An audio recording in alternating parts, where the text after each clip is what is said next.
আসসালামু আলাইকুম। আমার পাশে যাকে দেখতে পাচ্ছেন তিনি কিন্তু একজন ইঞ্জিনিয়ার। তো তার কাছ থেকে আমরা আজকে জানবো যে আজকের এই ভাইভা এক্সাম দেওয়ার পরে বা ভাইভা এক্সামটি কেমন হলো আপনার।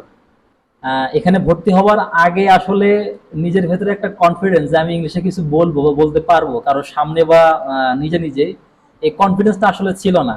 বাট প্রায় 2 মাস ক্লাস করার পরে এখন হয়তো 10 জন লোকের সামনে দাঁড়ায় হয়তো কিছু মানে ফ্লুয়েন্টলি বলতে পারি না। বাট যে কেউ কোনো কিছু ইংলিশে বললে লিসেনিং স্কিলটা আমার ডেভেলপ হয়েছে, আমি বুঝতে পারি হ্যাঁ কি বলতেছে।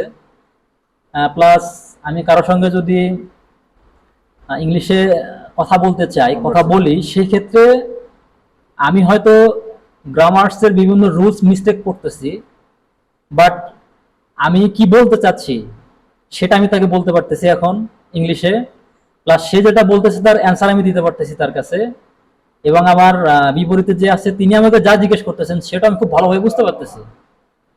তো আমি আশা করি আমাদের কোর্স ডিউরেশন 4 মাস, 2 মাস অলরেডি পাস্ট হয়ে গেছে। তো আশা করি আগামী 2 মাস ক্লাস করলে আমার দুর্বলতা যতটুকু আছে, আমি 100% না হলেও আশা করি 80% আমি ফ্লুয়েন্টলি ইংলিশ বলতে পারবো। তো এই জন্য আমি দোয়া চাই, এবং প্রতিষ্ঠানের টিচাররা খুবই আন্তরিক এই বিষয়ে। ধন্যবাদ সবাইকে। থ্যাংক ইউ আপনাকে খুব ভালো একটা ফিডব্যাক দেওয়ার জন্য। ওকে।